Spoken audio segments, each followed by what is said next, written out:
Oh, bowhunters, welcome back to another episode. I'm sitting here online with Frank Megali and Rob Campbell. You guys are from the hunting app, and we've been talking in the background a little bit, me and Frank at least. I only just met you tonight, Rob, but I'd love to hear more about you guys and what actually got you more so into hunting before we talk anything about the app. Yeah, I don't know. Who wants to go first? Rob can go first. I always go first. It's Rob. Yeah, right. I went to a mate's house for a barbie up in the Sunshine Coast Cinderland one week, and a few of the boys had taken their rifles up and we were just having a bit of a target shoot out the back of his property, and that got me interested a bit. And then I started to look into the firearm licensing route, and then found out you can get an R license and all these hunting opportunities that exist in Australia that I didn't really know about, and that was it. I spent a few months doing a bit of shoulder rehab, so I had a bit of time off work and a bunch of time on my hands to jump through all the licensing and Yeah, how good. qualification hoops. And yeah, probably, I don't know, 6 to 9 months later, I was out there stomping around New South Wales State Forest, bumping heaps of pigs and deer, and then eventually got better at it.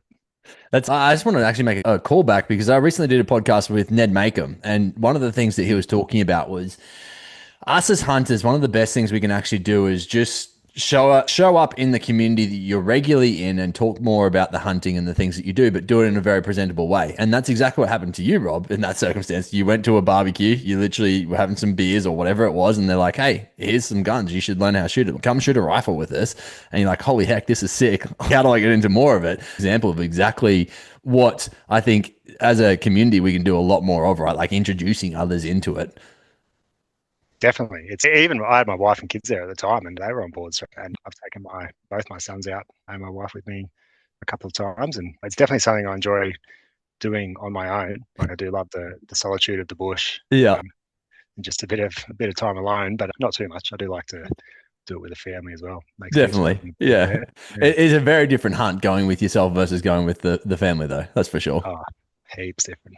It's a lot more chill with the family. Chill in some ways, more stressful than others. Yeah. Yeah. And so have you had much luck in the public land side of things? Yeah, I have, to be honest. I first few trips didn't really get anything to pick at all. But once I got my first deer down, they came pretty relatively easy after that. I think if you've got a good couple of forests and you spend a bit of time getting to know the forest really well, then it is a lot easier from that point on. One thing I wish I had done, if I could turn back the clock in that kind of 6 to 12 month period where you're waiting for all your stuff to come through, I probably would have got back out and put trail cameras out and just try to find sign and find animals without a bow or a rifle. It's as good as hunting, really. You're saying going out before you even get your gear, like before you got the rifle, before you got your pack and everything, just getting out and just actually setting cameras up. Yeah, for sure. Just set up a camp. I always go camping with the family anyway. Yep. Just take them to a state forest and go for a walk, and it's as good as hunting, really. The experience is the same. You're just not taking the meat home at the end of the day. Definitely. And tell me, in regards to finding forestry, going and looking at the maps and then actually going out and adventuring the land as such, was there anything where you're looking at the map saying, yes, this is what it's going to be, or this is how I picture where the animals are going to be, and then actually getting there and being like, oh, it's not where they are at all, or vice versa, or yeah, maybe this would be a good location, then you get there and you're like, oh yeah, it is a perfect location. I probably had both experiences, I reckon. I'm no stranger to the bush, camping, being outdoors, navigation, all that stuff. So you don't have to worry about that. All I really had to learn when I started hunting was the animals themselves and their patterns and behaviours, which I think took a bit of time initially. I think you can learn heaps offline these days. Oh, sorry, online. Definitely, yeah. Listening to podcasts, watching YouTube. You're probably going with, I don't know, almost a year of experience under the belt just by listening to other people if you listen well enough. Definitely. If you absorb it well. Yeah, there's so much you can learn online now. It's crazy. And just even watching videos and stuff like that. The videos in general, they tend to speed it up, right? As a process in the sense of there's a deer, there's a goat, there's a pig, bang, done, or whatever. Like, yeah, walked up and shoot, and I got it. Versus it's like, okay, what are those in between steps? I really think that stalking part of things, that was the thing that really probably took me the longest to get a proper grasp on. Okay, I'm seeing deer all the time, but then actually being able to stalk up to them and be efficient with that, that was something I think that took me quite a while. I actually took a friend out just recently for his first hunt, and we had goats that were feeding over in front of us, and he just was of the mindset of let's just go to them. And I was like, no, this is how we're going to stalk, and there were so many eyes everywhere. I'm like, this is where we're going to go, this is when we're going to stop. And we stopped and we had a goat looking at us, and he's like moving his bow. I'm like, stay still. And he's like, oh, but it's making noise. I'm like, I don't care, stay still. Like, it's just that learning of what you can and can't get away with, especially when someone's actually watching you. I'm like, if that was deer, they were gone. He's like, yeah, but I was just worried about the noise. I'm like, no, the noise was not a thing. I couldn't even hear the noise where I was, being 3 meters away from you. But what you were doing with your bow was the thing that was actually keeping the goat focused on you.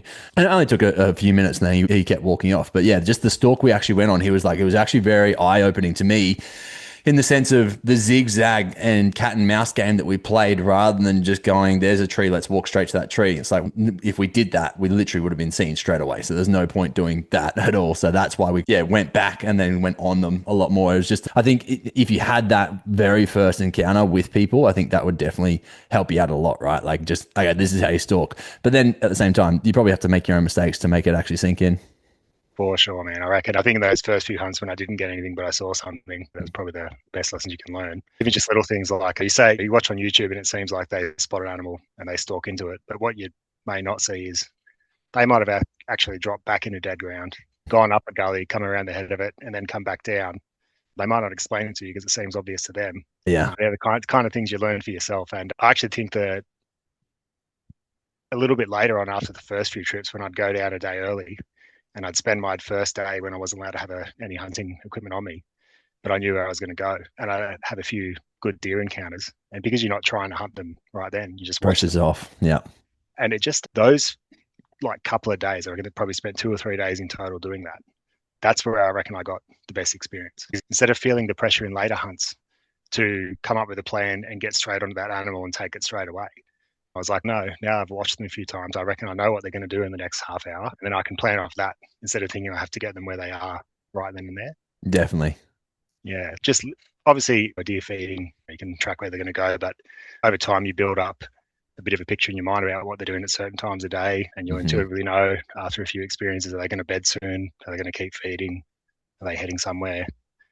Yeah, I reckon that was probably some of the best experience I gained. I think also just the gift that gave you of understanding, I see deer here, they're not moving, they don't care, they don't know that I'm here. I can sit here for half an hour and they will just stay and do their thing, right? Obviously, when you're bow hunting, you're trying to get in so much closer, and that's where it definitely becomes that little bit tougher as such, because you don't have the luxury of just, you do. If you're going to stay still, they're not going to spot you anyway, right? If you can set up for an ambush instead where they're feeding to. Yeah. But yeah, just that luxury of actually just knowing, hey, they haven't seen me yet, so they're going to chill out. And it's like, that is a first trigger that someone has to get over, understanding that someone has to get over, I think, as hunters, because they're like, oh, there's a deer, we got to shoot it. It's like, no, you can chill. Like, let's hang out with it for a bit. Yeah. That's right. There's probably more around that you just can't see. Yeah, that's always a big one, right? Yeah. Oh, definitely. Yeah. I was literally stalking in on a spiker the other day.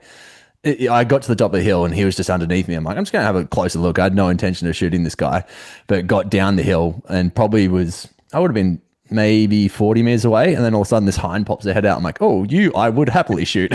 I'm like, oh, there you go. Just come for a closer look. Actually worked out quite well. Yeah, pretty funny. How about you, Frank? What's your background in hunting? Mate, I started out very early in life. We used to, this will probably get to the core of it, but I had my cousin and we used to go to his little block of acreage there, Western Sydney. And we would make bows out of tea tree saplings, and we'd rifle through my auntie's sewing kit and go find the elastic band. We were only about 5 or 6 years old at the time, and we go and cut a bit of fencing wire and grind on the concrete, make it nice and sharp, and then flatten it out, make it into arrows. And then what we'd do is we would set snares, and we would catch rats that would be underneath the chicken pen. Yeah. And we would wait until we'd set the snares, and we'd wait till just on dark, and the rats would come out. And as soon as they got into the snares, we'd come out like a bunch of Blackfoot Indians and just start turning them into pincushions and just skewing them with these self-made bows. That was pretty much the start of it. And from there, when we got a little bit older, we were allowed to have the air rifle, and we were just shooting certain those Indian miner birds. We were in the chicken pen, and that was great fun. And from then we went to ferreting rabbits. My family brought it over from overseas, and we'd throw a ferret down the hole, and out would come a rabbit, and you'd blast him with a 12 gauge. And that's the first rabbit I shot, just up there on the wall there. No way. That's all that's left of him, was that tail. Yeah. So I took that, and that was 30 years ago now. So that was a while. But did you guys just have the one ferret, or you had multiples? You'd have 2 or 3 ferrets. You went for a full day. You wouldn't want to work one the whole day. They'd get pretty tired, and eventually they'd probably just sleep. To tell the truth, in the warren. You wait 45 minutes for them to come out. But yeah, you'd have 2 or 3 running on a very big warren, and there'd be rabbits and nets going off, and they're purse nets there that are hanging off the wall just there too. So you put that net over the top of the hole. Yeah. Flush it out, and then there always be someone there with a 12 gauge just in case one got out of the net or one escaped out of a hole somewhere, and you'd make sure you grabbed it. So and it was from that, then I went to helping a local farmer out. He had an issue with he had issues of hares and rabbits and foxes and all that sort of stuff on his. He had a little, not veggie garden, it had crops and crops of, say, lettuces and cabbages and broccoli and all that, and they would go along at night time, and the hares and the rabbits would eat all the seedlings, and a day's worth of work for him it'd be a couple of $1,000, so I'd go through it pretty quickly. So we fixed them up. Yeah. And in doing so, we turned a corner and there was a deer in front of us. So we shot the deer and we couldn't believe we could do that. Then that's when it really started, and we started getting into hunting. And then from there, I took that buff last year with Rob. Rob was there with me and the guys from Hunters Campfire Crew, and went to a couple of private properties, and I've shot these fellow there as well. So it's all good fun and memories over the past 3 decades. Definitely. And do you run dogs? Have I seen that? Is that you run a hunting dog? dog? Yeah, I run the best gun dog breed you can get. Yeah, thank you, Mr. I only say that because I know my mate's going to listen to that. That's directed straight at him. Why? Anyway, what's he run instead? It's one of those GWPs. It's one of those. The wide pointers. Yeah. Unshaven. The real ugly ones. Yeah. Horrendous looking much. Yeah. We're going to get a retort for this. I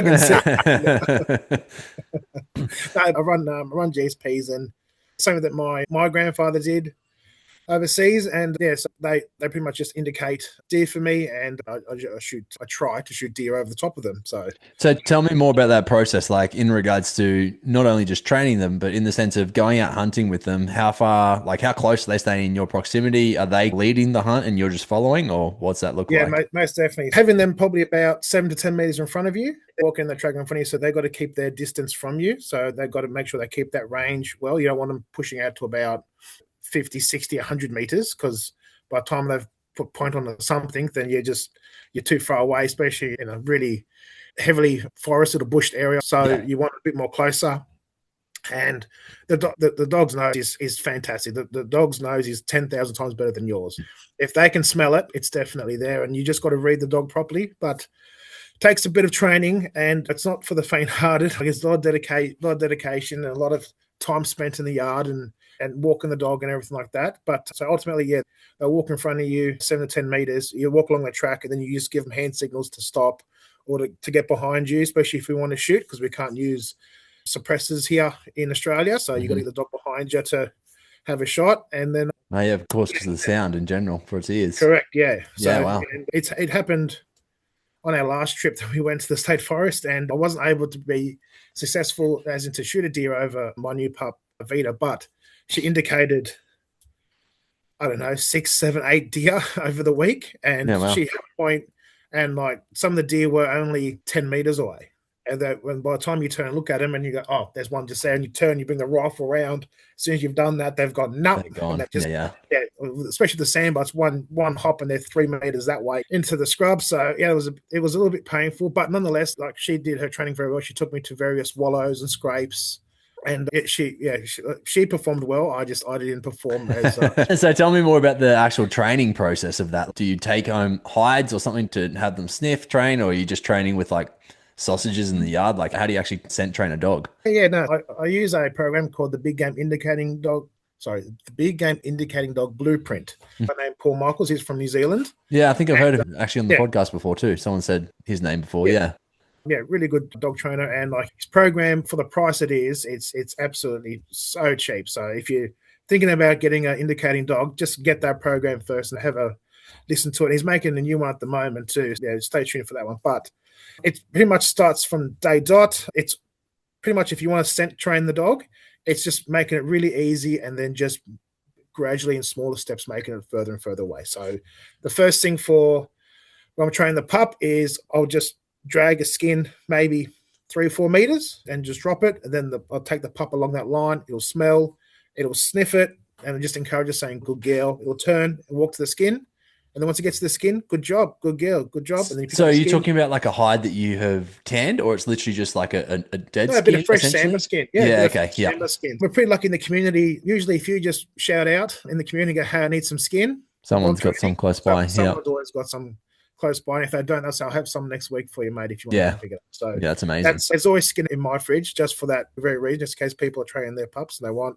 some sort of skin. But it's just a matter of just from that 3 meters, then building the reward center firstly, and then continuing it from there, essentially. Yeah, correct. Yeah, exactly right. So she finds it, good girl. I pick it up. I put my hands, play with it, let her sniff it, let her mouth it a bit. Good girl. And then we just walk back to the kennel, whatever. She goes back in the kennel and she can see it in my hand. She knows that's what we're after. And I'll put it back in the fridge and get ready for the next day. And the next day I might drag it 10 meters and she'll do the exact same thing. And eventually you drag it 600 meters and she'll follow it to the point where if you want to, you can even do direct scenting. And I probably recommend that you do it that way, but you do that as well. But direct scenting is when you just hold the skin up on the peg, something like that, and you know which way the wind's going. And then when you take the dog along that line, as soon as that dog intersects that line, they turn and indicate and then move in. So many a times I've had the dogs walk along the line and they just turn, put their nose up, sniff, and they look at you, go, I think I got it. And you go, what? Good. And I do my hand signals, just my hand moving like that. And I'll go, let's go. And then they go, yep. And then they go, and as soon as if they're on it, as soon as you do that hand signal, there's no hesitation. They're straight down that track. And then, like, you've obviously trained her. She keeps looking back at you consistently for more, like, next direction. That's how we would all love it to work. She's a young pup. Yeah. She's a young pup. So sometimes, like, especially when, like, she's 18 months old at the moment. And so when she's like, especially the last trip we did, we spent a week in the bush and she's walking in front and I could see like she pushed it a bit further. But as soon as she pushed a bit further, it's because she was trying to get around, I didn't realize, but she was trying to get around this massive black bush hedge pretty much because it's a 6-foot high hedge in between these pines. And she got in front and then she just turned and then pointed. And then I just went, oh, and I just stopped and looked. And then there's a sambar looking straight at me going, yeah, wow. G'day, how are you? I just turned with the rifle and poof, off it went. And I've gone, oh, that's a shame. So then she came over, I gave her a pat. Good girl, good job. Let's go again. And then they'll keep on going for you all day. No worries whatsoever. They'll keep on going for you. And is she picking up just sambar? Obviously, you shot fallow and stuff like that as well. Will she pick up any deer, any pig, any goat, any animal in general? What you're trying to do is you're trying to minimize what they do and don't scent to. So, for instance, there's a lot of kangaroos here at my house in the bush. And so I've been able to train her to, as soon as she smells or sees a wallaby or a kangaroo, she looks at it. She won't indicate it, but she'll look at it. And then she'll look at me and then hold, and then she'll wait for me to keep pushing her around, and we'll keep walking. She just indicates where they are. So she knows I want to know where they are, but she knows that we're not after them. Yeah, okay. As soon as she sees a deer or something like that, bang, she points at it. Good job. With a pig, I'll be honest with you, if she came across a pig and indicated, I'd tell her to keep on going. Because as soon as I shoot a pig over her, then she's going to also want to keep going for the pigs. And realistically, when I go out, sorry, Rob. I was just going to say, I bought Vita's sister, Matty. Cool.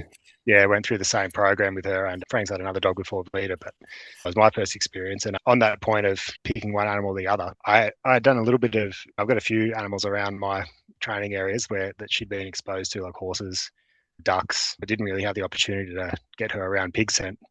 And she definitely found some on the first hunt we did together. But what I noticed was her picking up heaps of scents, and she'd go to follow them, and she seemed interested. But what I realized the first time she actually got on a deer scent, her body language was completely different.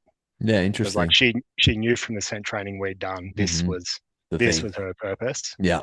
And after you see it the first time, it's so good for you as a handler because all right, she's on a scent versus no, she's on deer. And I think some of the more experienced dog trainers can even get their dog to distinguish a female deer and a buck or a stag. Yeah, wow. I haven't got to that level yet, but it's something I'll do once I get a few more hunts under the belt with her. But yeah.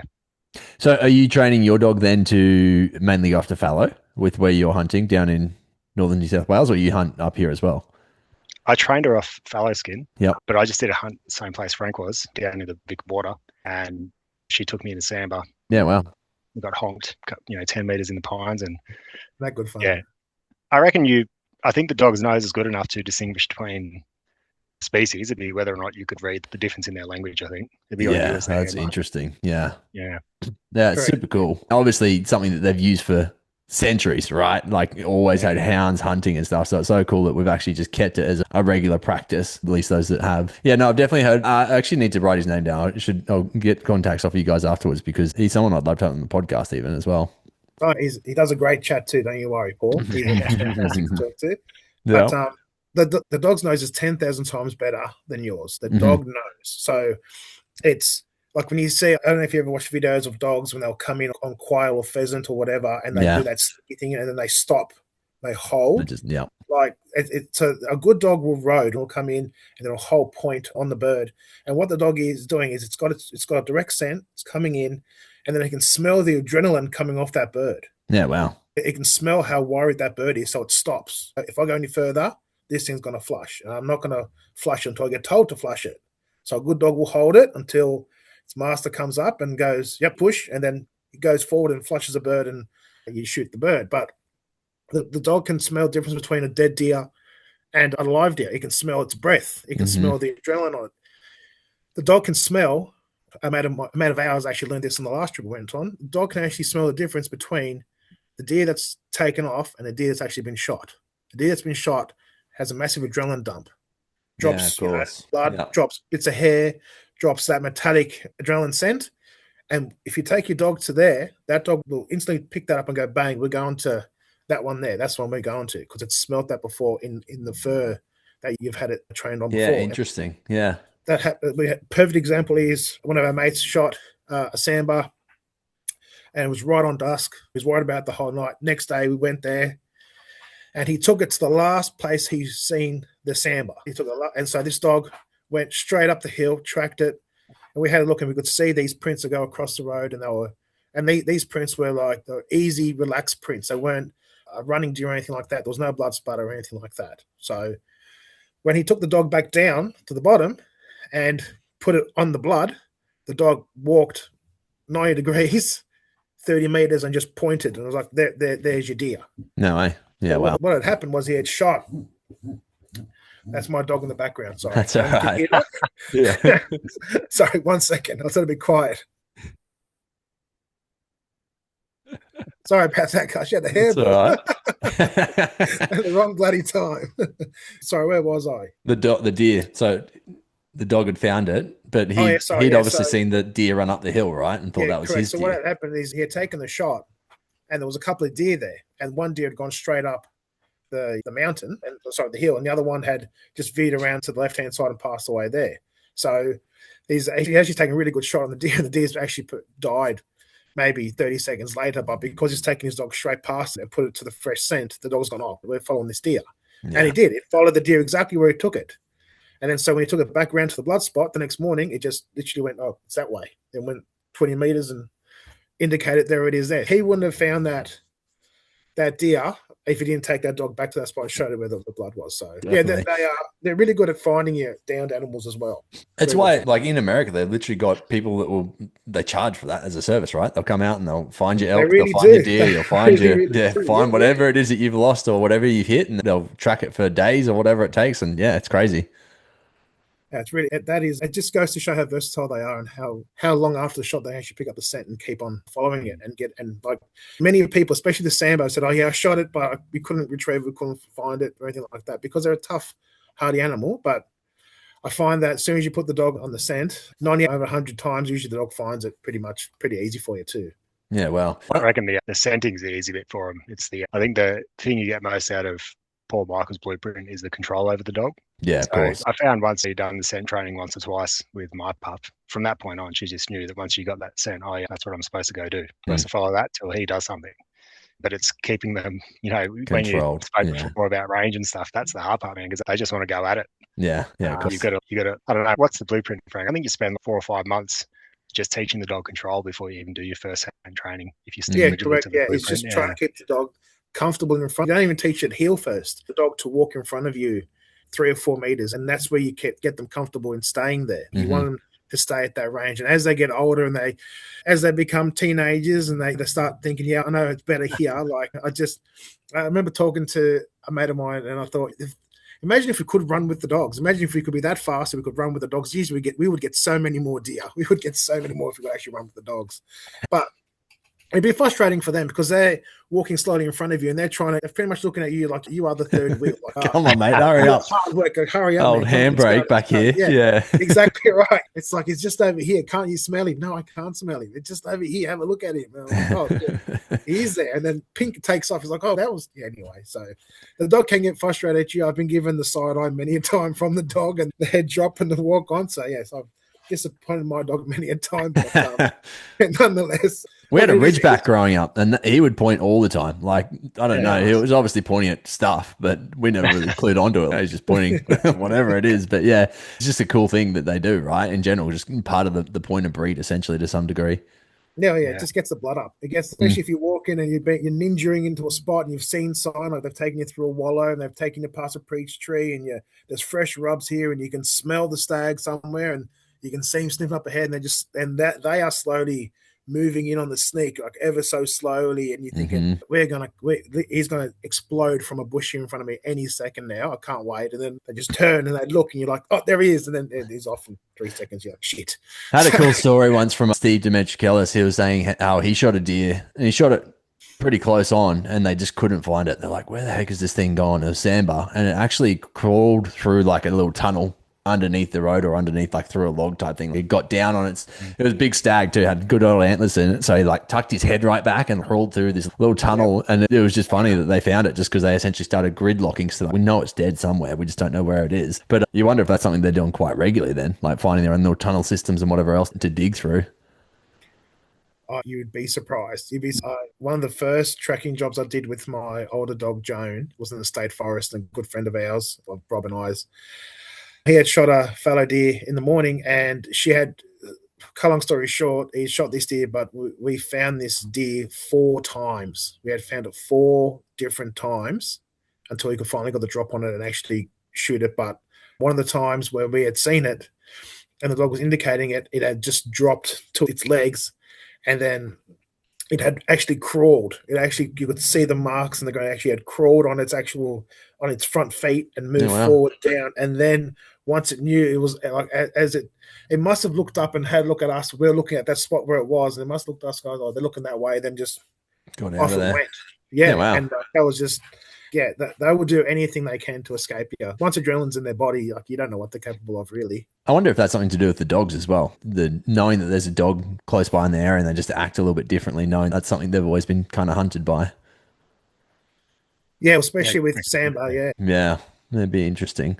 I saw a video today of just like, it was a guy found a mob of, or like a pack of dogs. They're literally just baby little pups, like in the wild in this big hollowed out big tree. Yeah, seeing that. And he kind of he took a step towards them. They all just ducked down and just hollowed down. The pups is obviously all they've learnt so far, but geez, he's lucky mum wasn't close by.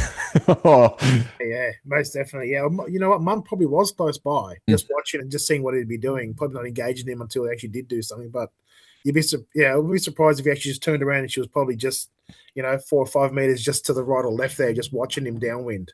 Would not be surprised. What would the dogs do if they smelt other dogs in the area? Would they scent to them or anything, do you think? Or would they just leave them be?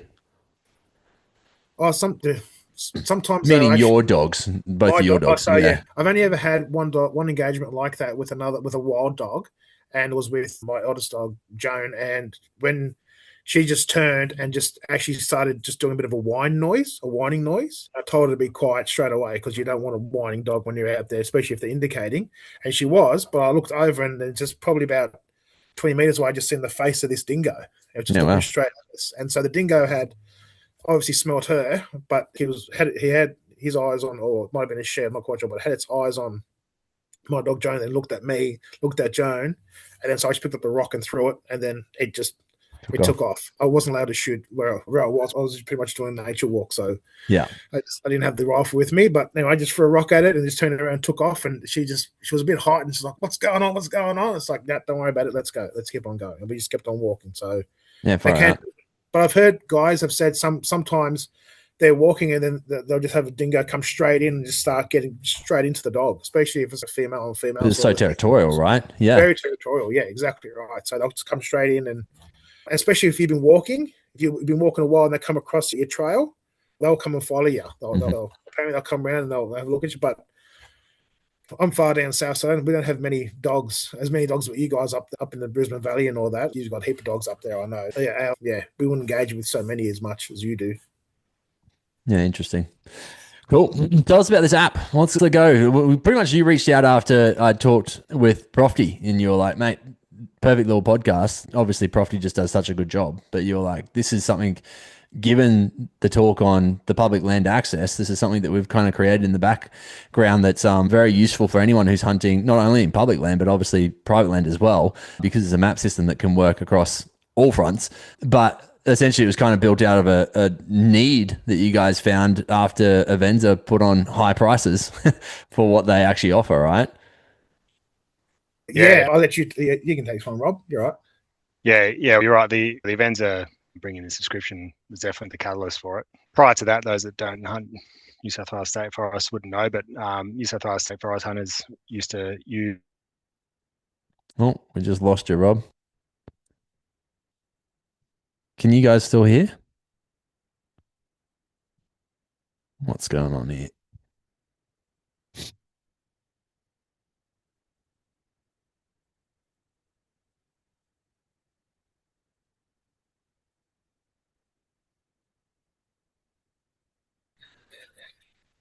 All right, so quick technical difficulty, but you were essentially saying, Rob, that you had to use Avenza maps. Was that correct for the system?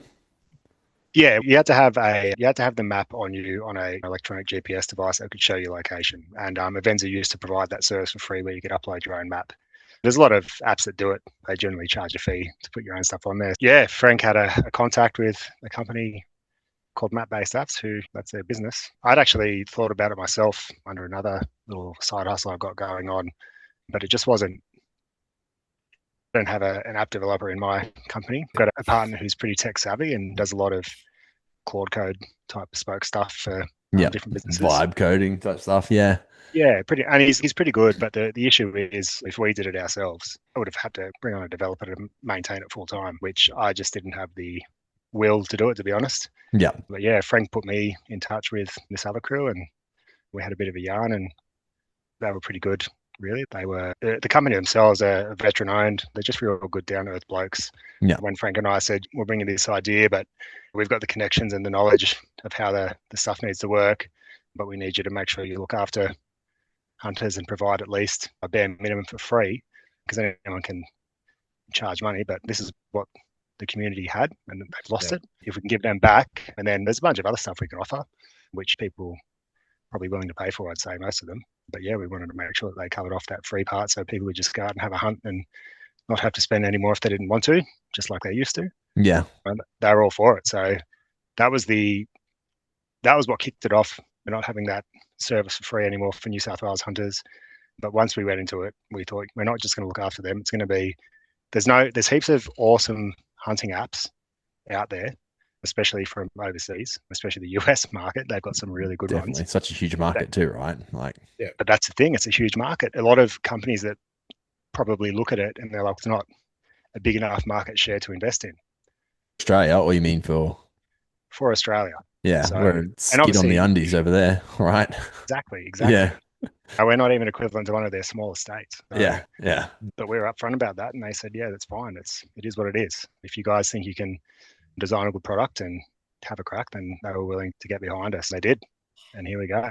Yeah, sick. We've got the free version out. We've had that out for a while now, and getting heaps of feedback. And I'd done a bit of market research when I was looking at doing this with one of my business partners, and the reach that we've had and the amount of downloads has exceeded what I had initially thought would be possible. Yeah, that's cool. How long has it actually been running for? Right. I think we're just talking about that for, I think, 6 or 8 weeks we've been. Yeah, wow. Live. Yeah. Time's flown. We've been flat out, just testing version after version. So it's a bit of a blur. But yeah, it's gone really. And the best thing is just the feedback, not even the feedback, it's the support. There are a couple of minor issues. We were 40 days from first sit down with these guys to releasing the version 1. Yeah, wow. And naturally there are a few things that iron out. Of course, yeah. We did have 10 test versions that we went through. So the 11th one was the first one that went public. But instead of getting 1-star reviews or people making comments dissatisfied on Facebook, we were just getting emails and private messages, people saying, hey, loving it. This happened. Is this what's meant to happen? Can you look into this for me? Can you add this feature?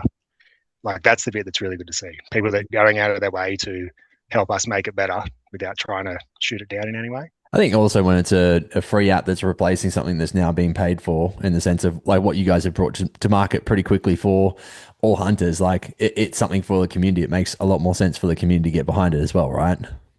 Yeah. And I think that's why you get the genuine gratitude rather than the people looking at you like, oh, you're just trying to make money out of them. Yeah.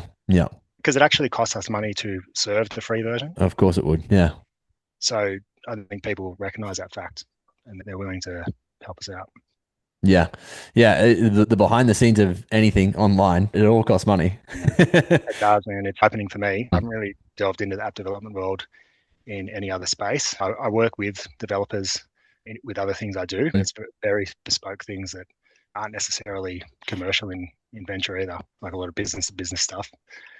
But yeah, once you get right into the nitty gritty of coming up with an app, it's pretty eye-opening, interesting. But then also you think about putting a full-time developer behind anything, right? That's a full-time wage that someone's got to pay for. Yeah, 100%. And eventually you'd get to the app. The app will get to a point where it might be not quite full-time, but then again, it might not be full-time for a team of developers. So who knows how that'll go in the future, but yeah, we'll see. It's pretty exciting. Cool.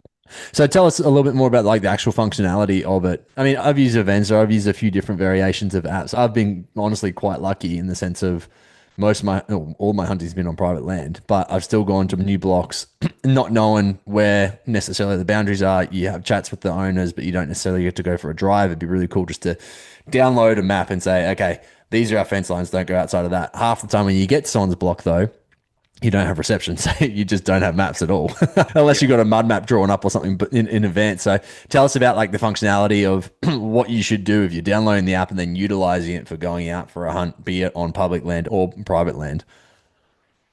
Yeah, if you get with the free version, I like to talk the most about that because we've got it out at the moment as it's accessible. So with the free version, if you have a map, like a lot of people will have some sort of map, whether it's a sketch thing or whatever. If it's geo-referenced, or you've downloaded a map from the state government, like a topo thing, you can upload it and hunt off that.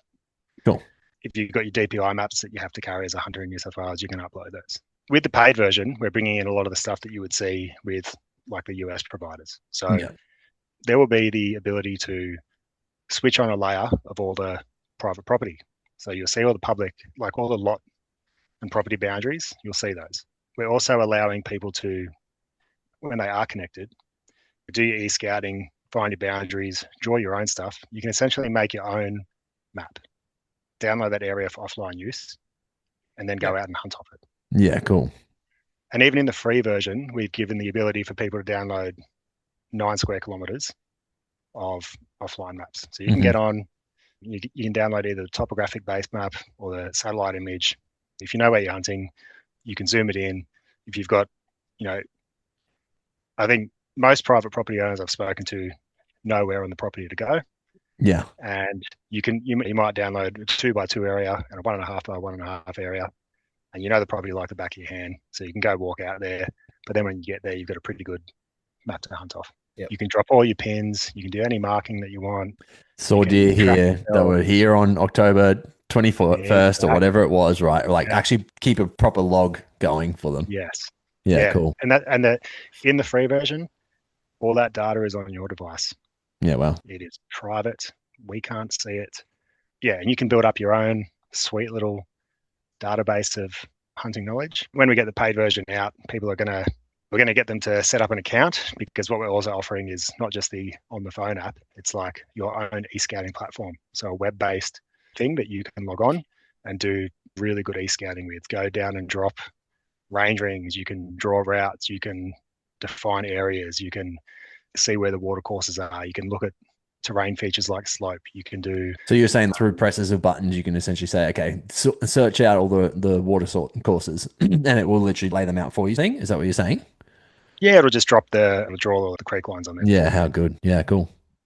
heaps of stuff. So once you get that, once you bump up into the paid tiers, you get that account, and then any information that you create on one device or another, you can sync it across everything. So you do your e-scout on your laptop, you do all your stuff, you drop all your points where you're interested in, you then sync that with your phone, you go out there on your phone, and it's all there for you. And likewise, if you're hunting with a friend or you've got a mate who's come to your property for the first time, you could say, hey, here's my maps. This will show you exactly where you need to go, sort of thing. You could literally lay all of your information onto there. Yeah, cool. Yeah. So we built in some basic social features. You can create little hunt groups. You can have shared gear checklists if you want to do a little bit of a hunt camp and you want to argue about who's bringing the barbecue or whatever. Got all that stuff coming. So cool. Heaps in there. And so let's say you're going to a farmer's place and they don't necessarily have your app, but they've definitely got maps of their thing. Whatever form of map they have, if they've got something that's already up and running, it's already got, let's say, like, it's got lines where the fences are, it's got some marks of where the dams are and things like that, for instance. Can you import their map onto your map and use it that way? Like, how would that work? In theory, you can. It would have to be what's called georeference. So the file itself would have to have some sort of like metadata in the back to tell you where on earth it is. Yeah, makes sense. And the app itself will place it where it should go. But for what you're talking about, the way I think it might work practically is you get your mud map or your little sketch from the property owner. In the paid version, if you were to turn on the property or cadastral layer, which is private property boundaries, you might be able to match up. Oh, roughly like what their drawing is saying. Yeah, okay. Yeah, I didn't know you could, like, saying you could do the fence line by itself. That's huge, right? If it can. Yeah. Most property lines are along a fence. Or they might sometimes be along a water body like a river or creek. But you would, so as a bit of a sidebar, I actually make a heap of private property maps for hunters. Cool. Before I started working with these guys with this app. And I would do exactly what I'm saying. I'd get the sketch from you, GIS software, and load up Queensland property boundaries and then match them up with the drawing and then go back and say, hey, is this what you think are the official boundaries based on your knowledge of the property? And they'd give me the thumbs up and then I'd create the map for them and be German and they could pump it out. Yeah. That's cool. But what I want to do now is, so that's what I used to do. Yeah. But now that I charge for that service, the paid version of this app will be a fraction of the cost that I used to charge to make those bespoke maps. And you'll be able to make the map yourself. Yeah. Instead of waiting for me or someone like me to add you to their list of to do, and you get it when you get it, you'll be able to do it yourself. Yeah, that's awesome. And then in regards to like multiple properties, multiple locations, like I've got places that I hunt at Gympie, places that I hunt at Kilcoy, places that I hunt down near Glen Innes. Can you essentially save all these maps, save all the data, have everything just ready to rumble? So when you rock up on the property, you're just good to go. Yep. Yes. Yeah. How good. I'll stop talking soon and let Frank talk, but we put up this part's my bag. We put heaps of thought into giving enough freedom within the app for you to use it the way you want. So we separate between maps and data or collections of information. So, all the waypoints and stuff you drop, you would say that as a data collection in the app. Now, someone might just want to have everything in the one collection just to make it easy. And then you can make that visible on any map that you've got. Yeah. Some people want to break it down. Some people might want to separate deer hunting from pig hunting. Your data layers arranged that way. Some people might want to separate it by property, like you're saying. So, you've got your property X. Yeah. Property Y, property Z. Yeah. Yeah. Some people might want to break it up by state forest. We've designed it in a way that it doesn't constrain the way you do it. You have the freedom, if you have the knowledge, to arrange your stuff any way you want. And you can link any data collection to any map and vice versa. Yeah, cool. So yeah, it's really up to your imagination and your level of knowledge, I guess. Sweet. Frank, something that you and I had talked about on the phone the other day, I was asking you about weather and utilizing it. One of the apps that I use purely when I go out hunting is just checking wind, and that's kind of it. And you were saying that you guys are talking about an overlay on a map that shows you with the weather and what it's doing. Yeah, correct. So like in the next tier coming out, you actually have the weather of where you're scouting, where you're looking at. It'll give you the forecast for the next 10 days. And it'll also give you where the breeze is going, the gusts at certain times. And it'll give you the temperature and moon phase and all that sort of stuff. So we're working on, right now, we're working on condensing all that down. So it's very easy for you to just go click, bang, it's all there in front of you. and you know everything about that spot that you are scouting or where you're going hunting that day. Especially if everyone knows the wind will stuff every hunt up if it's in the wrong way. Every hunt, Yeah. every hunter knows that. Yeah, and like moving on just from the weather, there's pretty much the fact of if you want to, and you're talking to a farmer over the phone, you can grab the free version of the app. You can draw a geofence, which is like a shape on it, take a screenshot, send it to him. Is this your property? And he can get that phone and go, yeah, that's it. Is anywhere I don't need to be? Yeah. And you can put a cross wherever it doesn't. Don't go on this paddock over there because the cows are calving or whatever it is. Exactly right. Yeah. No, the sheep are lambing here. Don't go there or whatever else. Or don't shoot this side here because the cock on this side here doesn't like me too much. So stay away from that paddock if you can. That sort of stuff you need to know. And then you can then draw the map out and then you can put your own crosses and things like that and go, okay, everything in the green I can go and everything in the red is a no-go zone. Yep, no worries. Where are the gates? And you can put dots where the gates are. You can put them up on your map. They can even download the app themselves and you can share the map with them of their own property. We've got farmers who have literally just got the app just so they can put markers where they put baits down when they're baiting foxes and dogs. Like, fantastic. If you can use it, by all means, please do, guys. Like, it's your app. Like, use a shape. Everyone here is shaping the app for what it is. So we're trying to make it for the everyday hunter. I remember once I actually went to a mate's block and he gave me access to his map, but it cost me $100 to even access it. I'm like, what the fuck? Like, just to see a map of his overlay of where the fence was, I'm like, I guess I'm paying $100 then. Like, I didn't have another choice. But yeah, something like this obviously solves that by a lot.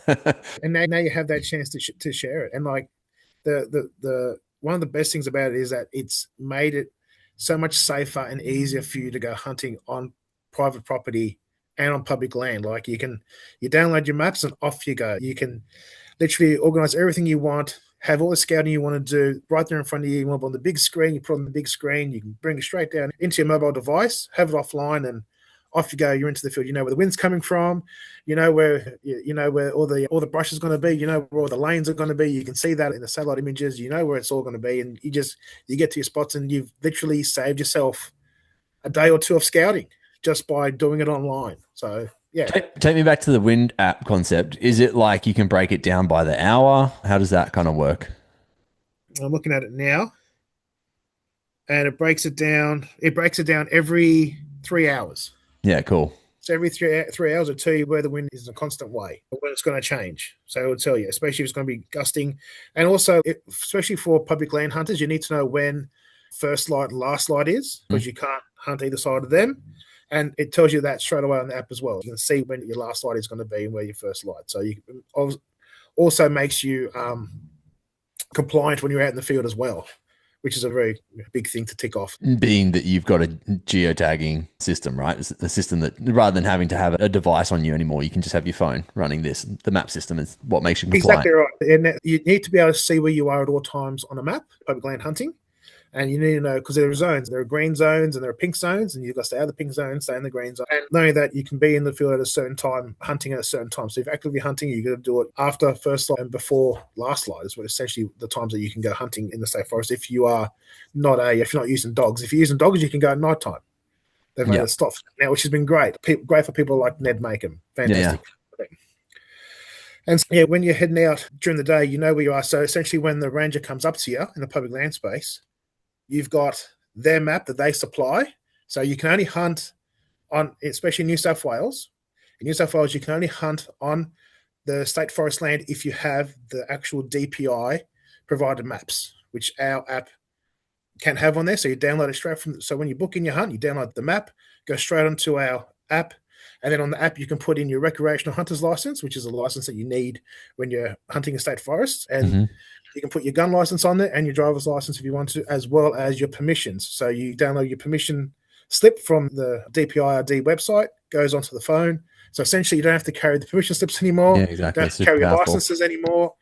And the rangers will know how to use it. The rangers will talk about the app and they'll go, yep, have you got the app? Yep, can you do this? Can you do that, mate? And essentially, it might take a few seconds for a ranger to verify everything for you, make life heaps easier when you're in the field. And that's what we're trying to do. We're trying to make it safe and easier for everyone. Have you talked much to, like the government front or the rangers front and talked to them much about, hey, we've got this app. This is what we're now providing for hunters. This is the new functionality of what's available, and seen their thoughts? Or I would expect that they would probably want to use it for themselves to some degree as well. Oh yeah, no, most for sure. definitely.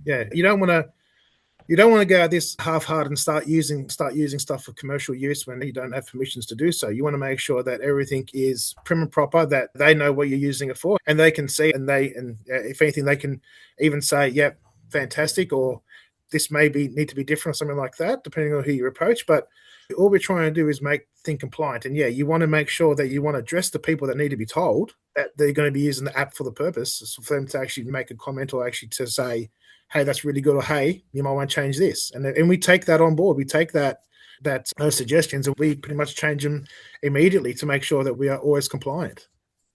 Stakeholder engagement with state governments and a few private entities and corporations has been a massive part of the first few months of this app development for us. There's a bunch of stuff that you can easily pump out in an app, data-wise, boundary-wise, stuff like that. But we're trying to be pretty respectful with the people that own that data and the authorities, and make sure that we're using it responsibly, not because we want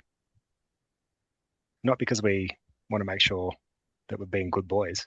It's because we don't want hunters to do the wrong thing. We don't want hunters to get caught out in any way. And if we're keeping them safe from the authorities, so to speak, it's better for the community. So yeah, we put a lot of effort into stakeholder engagement with various governments, regulators, data custodians, etc., to make sure hunters are good to go once they get out there with it. We probably could have had the paid version out a bit earlier if we spent less time on that, but we think it's worth it. Is there certain loopholes or anything like that they're trying to make you jump through, or it's just make sure you tick these boxes? What's essentially the kind of requests on their end? Oh, look, sorry, Rob. No, they are very good to deal with. They're just as invested in hunters doing the right thing as we are, because they don't want to see it go away. They don't want anyone to do the wrong thing because of what we put out for them. Access to the data for the various states is fairly public. The licensing agreements, most of them are pretty open. Some of them, if there's a bit of a grey area, that's where we've gone to them and just try to confirm fact from assumption. So that's where a bit of the back and forth comes into it. And a lot of the time it's not because they're trying to be difficult. They're not trying to be difficult or hide information. It's just no one's ever wanted to use it in this way before. To get someone to look into it, you know what it's like with the bureaucrats, verify, give us an answer, and then we take their advice and they've taken ours on a few instances. Like we've suggested that we release things with certain caveats and clauses, and then they've been on board, and then they're therefore very willing to help us. Can you give an example of like the caveats and clauses that you're talking about? Yeah. So, for example, with the DPI and the New South Wales stuff specifically, all that information that's portrayed on those maps, we can serve that through the app as a layer that you can toggle on and off. Yeah, okay. App does not replace the legal requirement for you to carry that DPI provided map.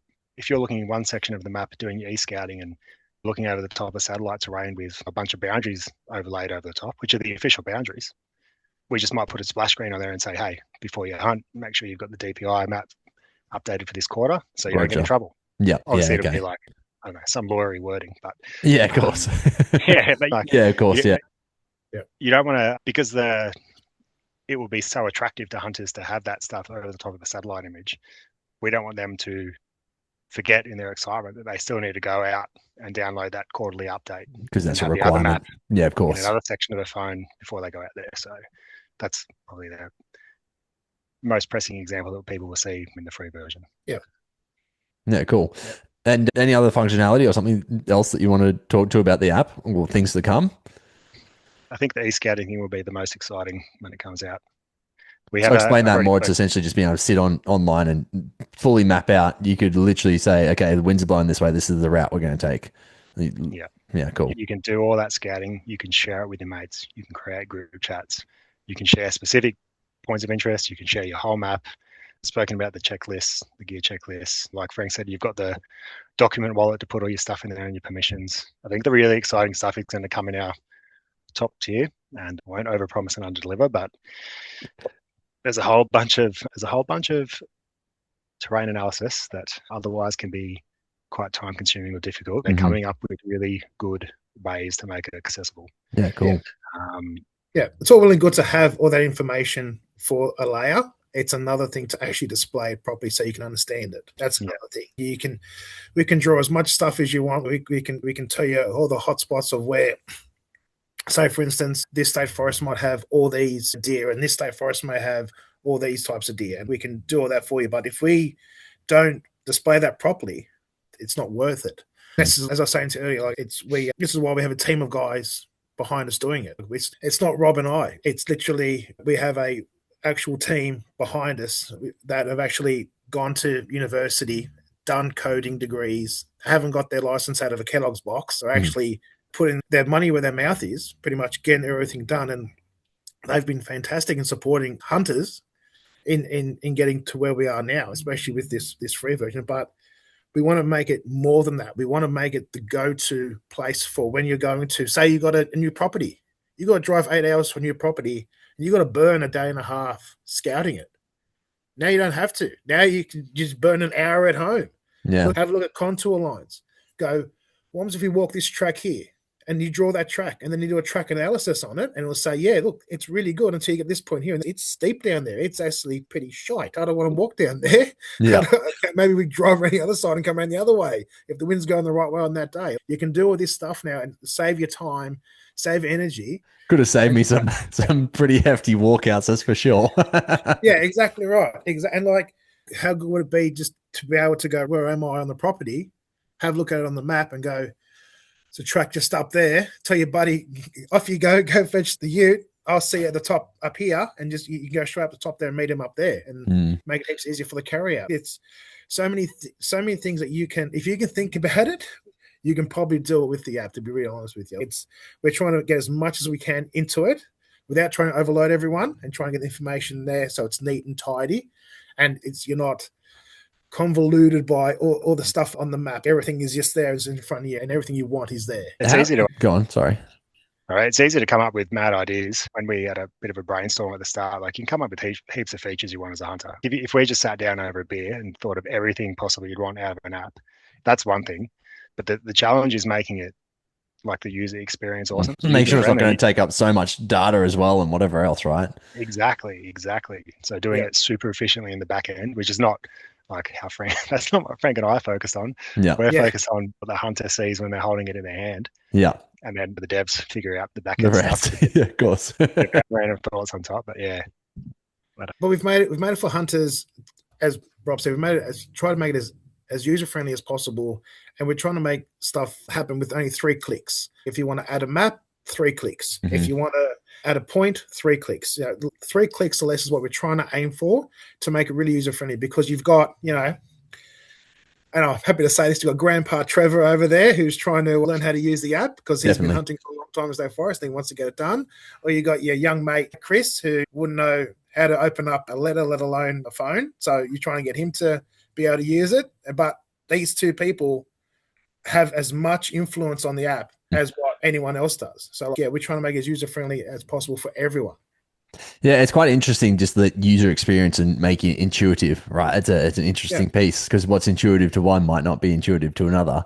So getting the different feedbacks from everyone. You look at even Instagram, Facebook, the companies that have so many millions of dollars behind them, and how many iterations they have and how many different times they've changed. And then they'll make a massive change and then make everyone just adapt to it. But then you actually at first hate it. And then you realize, oh, this is actually way better. They have done obviously a lot of study and research into that. And so going into it from both your backgrounds, doing everyday work, and then just having to figure out user experience, I'm sure it's a pretty interesting little concept to get your head around. Yeah, definitely. It's learning. It makes you appreciate a good app when you use it. Yeah, I can imagine. Definitely. Yeah. Definitely. You need to evolve with that sort of stuff too. You can't just say, this is the app, that's it. Off you know, we want the feedback. It's, as I said before, it's your app as well. Tell us how you've been enjoying it, what you're not enjoying about it, how we can make it better, all that sort of stuff. And if we can do it, most probably we can. We'll try and get it done. If we can't get it done, then it's mainly because it's going to cost you way too much in data collection. It might cost way too much for us to put it onto the platform for it to be user friendly. It's that simple. So yeah, it's pretty much reach out to us, guys. Have a chat to us. And another good thing is we got people triaging messages to us. And the guys on map-based apps might get a technical question. They're happy to answer it. Hey guys, we've got a hunting question.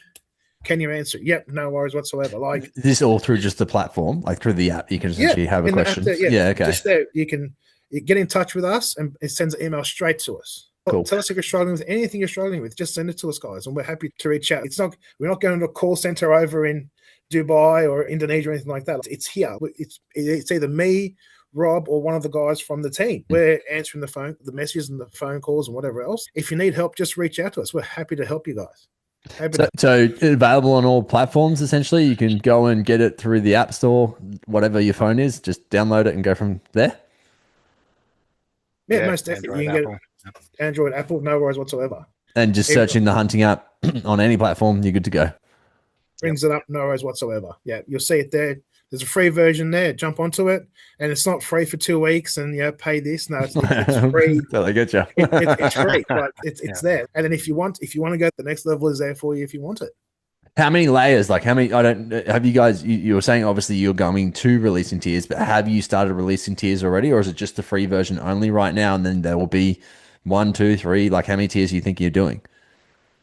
Free version at date of recording there's 2 planned tiers at the moment. We'd like to keep it to 2, but depending on how cost for us to serve develop up over time, we might have to change that. But the plan is to have two paid tiers at this stage. And we think the middle tier will be attractive to probably the most. But then there'll be some people that want that really extra service stuff at the top end. Yeah, cool. Something we didn't talk about, which I'm sure it's got great capabilities of, even just being able to lay your own notes on top, but blood trailing in the sense of you don't have a dog, someone like a bow hunter, for instance, and you've shot something, it's gone down, but you haven't found it yet. You're on the blood trail.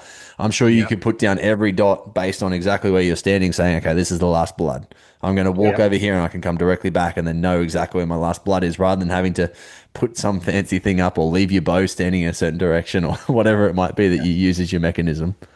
100%. And I've got to tell Frank to pipe down here because I know what he's about to say. Sorry, I'll shut up. Go on. To answer your question, Matty, yes, you can do that in the way you just described, and you can do that on the free app. Yeah, cool. We have a way more technical way to do that in the pipeline, and I'll leave that there for now. But there's going to be we have in development, we have a specific blood tracking feature that is more than just dropping points, but I won't say too much about the capability until the dev gives me the thumbs up that we can. You can actually do it. Yeah, okay. Something very cool being planned for that. Yeah, cool. In regards to actual app sizes, I have no idea when it comes to this side in the things that, like when you're talking about data and data storage and all of that side of things. I'm assuming it's not any larger than any other app that you're running on your phone, right? You think about a game that's on your phone or whatever apps you're running on your phone. Essentially, it has to fit within a boundary, I'm guessing, of some sort. Yeah, the app itself isn't that big. I'd have to look it up. It's not that big. It's if you start uploading your own map into the app, obviously it starts to store more and more and more. The file size of that map is there. When it comes to just plotting data over the top of those maps, it's minuscule. Yeah, I can imagine. We're talking, if you were to drop 100 points in Google Earth and export it as a KML, it might be, I don't know, it'd be in the kilobytes. Yeah, okay. So I'm not sure exactly what ours are, but it'd be similar. And then if you've got the free version, that's just on your device. If you get the paid version, eventually you can back that up on your cloud account and choose what goes to your device eventually, if you want. Yeah, cool. And in the sense, like taking it back to their basics, and obviously people get to see this when they download the app and use it, 3 clicks to get a map. So you jump into the app, you say, I'm going to download a map, you press the button. Where does it actually take you to? Where's its reference point, or where does it prefer to pull a map from? So you can upload your own map file. You would have to have that file on the same device so you can import it. If you want to download an area for offline use, it just takes you to a screen and you scroll in and out to select the area, press go, it downloads it, and then it puts that in your map collection. Yeah, good. So it's got its own map layering system that it can just pull from, rather than you having to download your own map from going to wherever you download maps from and then pull it from, essentially. It's not like you need a degree, as you guys were saying before, obviously, to make this happen. So you just open it up, and it should usually default to your base map view. So that when you're online, that base map will either give you a topographic style map or the satellite image. And then, from there you can just pull it. You'll have a thing up the top to download the area for offline use. You click that, scroll in, scroll out, click go, and off it goes. Yeah, good. Yeah, that's awesome. And that's one thing for young players, is just make sure that whatever app you've downloaded for state forest hunting in New South Wales, that you are able to upload the PRD maps onto the actual device, so you have it out in the field. You are not compliant if you actually don't have those actual maps from their website. So it's very easy to go there, download their map. It's on your phone. You just upload that onto the app and away you go. But you need to have that to be compliant. So just make sure whichever one you're getting, that it's the right one for what you want it to do, pretty much. And just circling back to when you've taken the shot and you want to know what the go is, there's also another feature that's in the free version, Rob. I'll talk about the free one, where if you say you've taken a shot across a gully, 320 meters away, you've shot this sandbar and the sandbar's gone down, you can put a point. If you get your rangefinder, you have 320 meters, you can literally point your phone and go, give me a point 320 meters that way. And it'll actually put a point there for you. That's cool. So then if you want to, just behind you, get out a bit of red ribbon or put up whatever you want, but just take a bit of bark off the tree or whatever, mark the tree somehow from where you've just shot. And that way, when you get to the other side, you can see where you've shot. We'll put a marker down anyway in your phone. Well, you've got the on your marker map. there, but once you get to the marker, you can No, but I'm saying marker. you're saying so you can look back, but I'm saying you could just put a point on your phone, and then obviously there's a point where you're saying, hey, here's the 320 meter mark as well. You can already pre-map it out as well. That's right. So if you don't have to go straight down the gully and back up the top, you can go around, cross back around and go, I'm here now. Look straight across. There's the tree where I shot from. So I'm here at the point where it is exactly on the map. And then from there, you can start doing your searching. And then if you want to, you can put a point down that says, in the free version, there's a marker that says blood. Just push that, blood. And then just find the next bit, blood, next bit, blood. And then you keep doing little circles around there till you actually go, there's a trail here happening. You might be able to look down and there's a trail just down here and you can follow that trail. And then eventually, hopefully it'll be fine. The geo a lot more easier. But just having the marker where you can just point and put a mark 320 meters that way, and then you can walk around instead of having to walk directly back through the blackberry choked gully. You can walk around and get to that point and work from there. So that's in the free version too. I said that 1,000 times already. I'd say it again. It sounds like it's been very well thought out. Obviously, it helps having hunters designing something for hunters, right? Exactly right. And it's as I said to you, it's for the public use. We've got, as you said earlier, you had Profty on. Like Profty is the champion of public land hunting. You've got the cream of the crop as far as I'm concerned. He's got no peers in the realm that he is in. He's such a great advocate for public land hunting. It's absolutely fantastic to see him in the role that he's in now. But people like him that go around public land hunting all day, every day, and they've got access to an app like this, even in the free version, you know that they're going to use it. You know that they're going to be compliant having it. And that's the sole reason why we built it, to make sure that everyone's still compliant, everyone's still safe out there, and they're not getting charged for it, especially in the version. So, it's been exciting to make. Sitting down with Rob for the day we did, let's make the ultimate app. Let's write down everything we want to do. And those 130 points turned into 1,000 and 1,300 different little things that need to be done to get it right. That's all been written. That's all been coded and put down into this app. That's how it was made. It was made from the ground up. Have you gone to them with anything and they've said, no, we definitely can't make that work? Or has it just been pretty much like, yes, just how? Sometimes there was one thing we went to them, like, we want to do this. This can be done. The technology is not there yet. You need to wait 18 months to 2 years for get the stuff. As soon as it comes through, we will have it there ready to go. Great. That's pretty much the only time that we've gone, can we do this? But other than that, they pretty much said, if you've seen it, we can do it. Yeah, well, that's pretty much the guarantee they gave. If you've seen it, we can do it. No worries whatsoever. Yeah. And that's been so good, especially in the back end of us going, I'm not a coder by any means, so I don't know what you can code, what you can't. I don't even know what a bloody code is, to be honest with you. I've got no idea, but they do. All right, they know what a code is, and they know how to get what I want onto the screen, and that's been a really humbling exercise, to be really honest with you. It's been great to see. It's to actually, from 40 days from let's do this to bang, it's out there. Like, phenomenal effort, like pretty massive, huge, nice. But as I said to you, we had a team of people behind us doing it. We wouldn't be able to do this with just two blokes in the shed. We wouldn't be able to do this. It's cool that they already have such a massive back end already available, right? They're behind so many different apps, what they've already pre-built, those dudes. Yep. And so it's so nice that you can actually just work so closely with them and make that actually happen as well. Yeah. That's it. And it's the sustainability of the app over the long term is what they're solving as well. Yeah. But Like it's all good when it's all well and good when it's super exciting for Frank and I. Then 12, 18 months, if we were doing this on our own, I don't know how long you can do it for as a Definitely side hustle. Yeah. But when there's people whose job it is to keep it going, it's better long term, I reckon. Most definitely. Yeah, definitely. So when are you hoping to have launches? I know obviously that nothing's set in stone. You don't want to push it out too soon before everything's ready. That's the first plan, is to actually have it ready for the user before you go and charge anyone anything. But when's the goals? What would you like to see it happen, or how? Yeah. The first paid tier is in version 2 of our beta testing now. I actually think it's pretty close. I would agree. The feedback for the dev after this one is minimal. Yeah, I think I wouldn't be surprised if by the time this airs that we've got it out or it's up for approval in the stores. Because sometimes the people that are in the know would know, but you can submit something to the store and it might still be a week or two or more away, depending on the features that the app offers and how complicated it is. But I wouldn't be surprised if by the time this comes to air, it's either sitting in the stores for approval or it's already out. Yeah, sick. Yeah. And the second paid tier will be a way off yet because it's going to rely on a heap of mapping stuff to occur and get that sorted before we release it. But the functionality is pretty much there in skeleton form with the first paid tier. It's just the extra stuff that we're offering to users that will be added to it over time. Yeah, cool.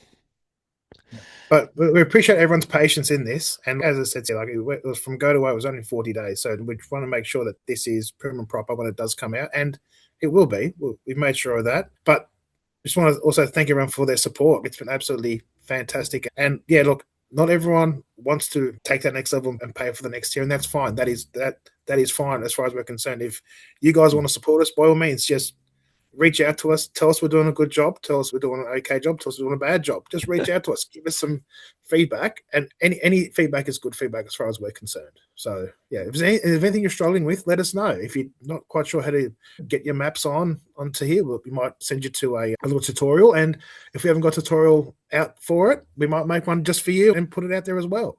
Yeah, that's the thing. It's like anyone who's having issues is probably going to be multiple solved, right? So you doing a little tutorial about how to do it, it just makes it easier and easier for everyone as they get to see it more. This is it. If one person thinks it, you probably think another 10 people probably think the exact same thing, but haven't actually said it. So so we look at it. What do you reckon we can do for the bow hunter? Is there anything specific you reckon you need? Yeah. Learn how to control wind. A little flag. Yeah, exactly. Wherever I'm walking with this phone, just make sure it blows away from me. I don't know. No, I don't know. It sounds like you guys have most of it covered, like in the sense of the things that I would always like to see. It's, knowing what the wind is doing, maybe knowing what the wind is doing by hour. I don't know if that's too much of an ask, but it's like what can happen in 3 hours from 5 a.m. to 8 a.m. is pretty drastic.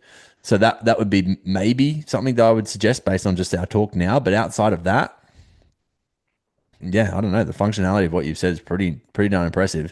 It would be very handy to have, definitely for blood tracking and stuff like that. That would be a very helpful situation. I was even thinking arrow finding, because you take your shot sometimes and it punches through the animal and it just shoots out and goes into the middle of nowhere or goes just into the long grass. Okay.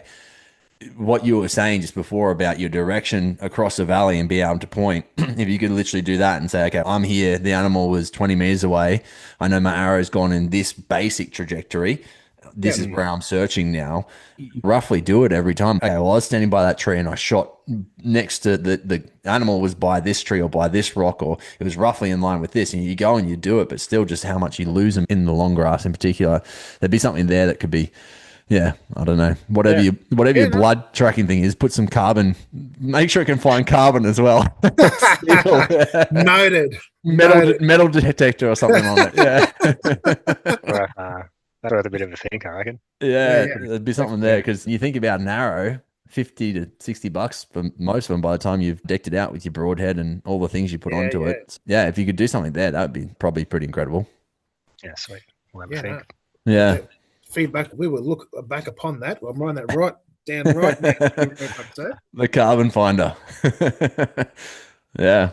No, dudes, it sounds sick. It's cool. Just like I was saying before, having something built for hunters by hunters. It's just the thought process that goes into it, the actual understanding of what we're out there and what we're doing. I think that just makes such a massive difference. And then the different overlays that you guys have thought about, and it sounds like there's a lot of exciting stuff that's actually really coming. I like the idea of, to be honest, it's always been in the too hard basket to sit and look at a map and be like, yeah, we could do this, but without actually being able to zoom in, put your points and say, this is what we're going to do. Or yeah, I guess more so it's what do I have to remember? Where's it going to be stored in the back of my head without me going to this property and actually seeing it in person versus being able to walk onto the property? You'd be like, okay, here's all my notes. It's on my phone and it's following me as I go. And yes, I was actually right. This is a really good bank and this is exactly where they're hanging out, or this little ledge or this little opening. This is a great clearing where they're actually feeding a lot. This is a great water source. Oh, this water source is dried up, but if I keep following it, yes, there's water down here. Just all those little things that you don't necessarily, it's time on the ground that you spend so much hours doing. When you actually get there, you're so right in the sense of burning a day or burning a year going back to the same place, hunting, as when you actually fully map that out. And then I think that's something that is the other part, is being able to journal it, right? I've always been told from the start of the podcast, you should journal all the different hunts you go on, journal the time of year, journal these bits and pieces.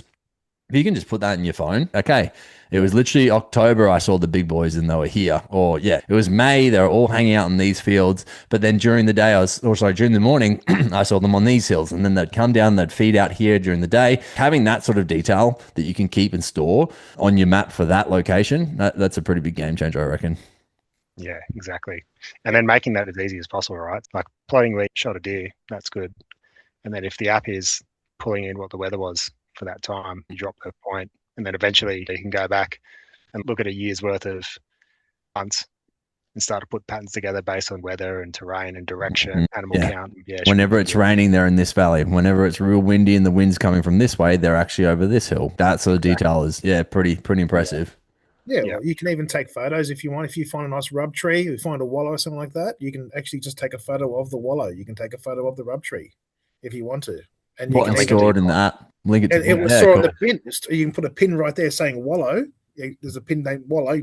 Yep, wallow. And then you can make it, color it red if you want to. It's red hot wallow right here. And you take a photo of it and you go, I'll be moving in on this wallow at this time. And I can see it's clear here. So there's a good shooting lane here. You've already seen all that previously. So you know where to come in on your next trip in if you want to.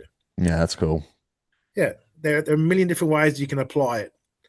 Once you start opening your mind up to it, there are a million different ways you can skin a cat, pretty much.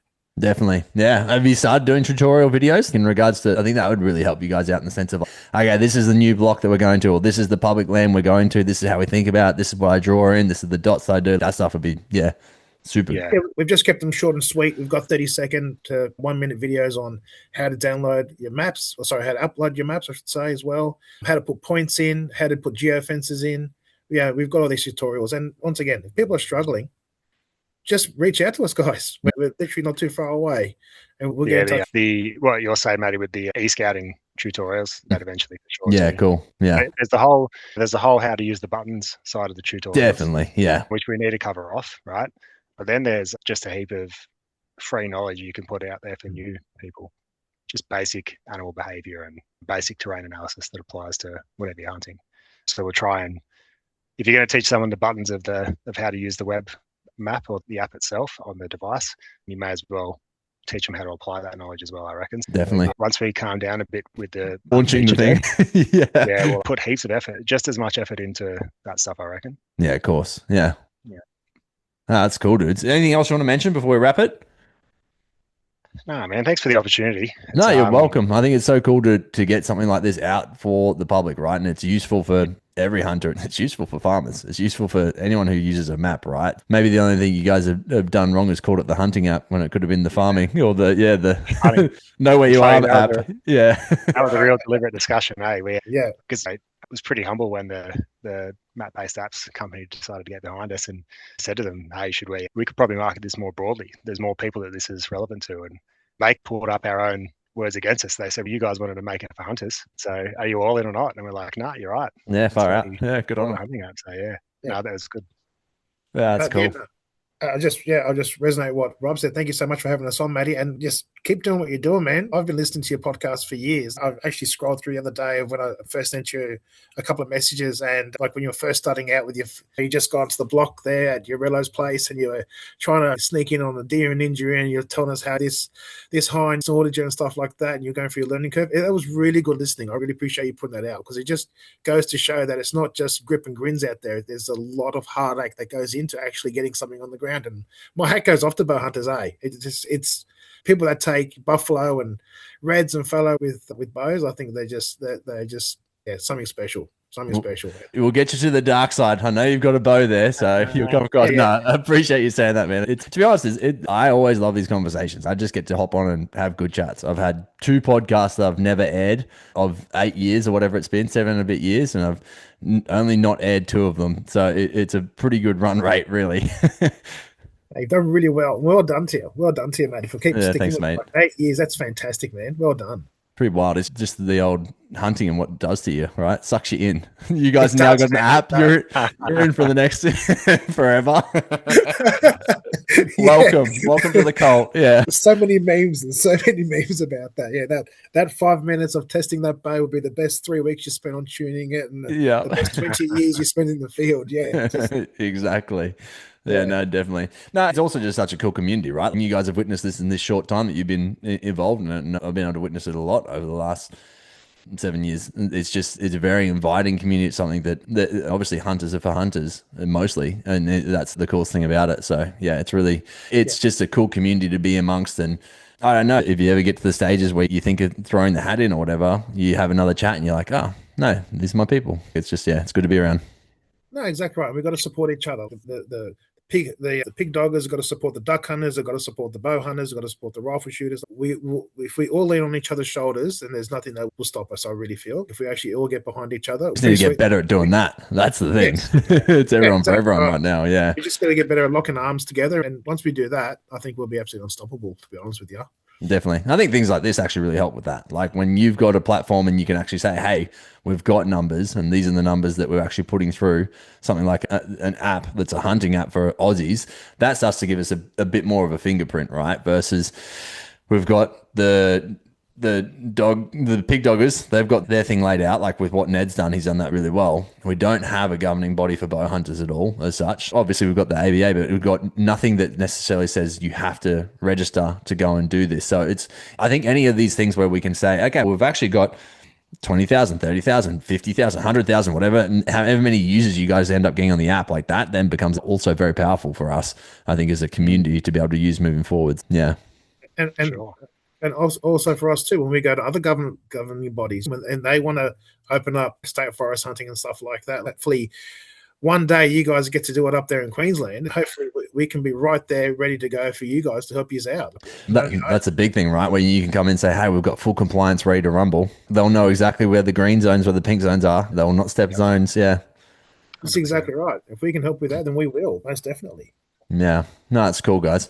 Sweet dudes. Thanks heaps for joining. And I look forward to hopefully everyone who's listened has obviously figured out how awesome the app is going to be. I'm looking forward to downloading it. I need to actually spend the time and go and do it now. So I'll download it and I look forward to looking through it and I'll give you any feedback that I have along the way as well. Yeah, no, I appreciate it. Thanks, Matty.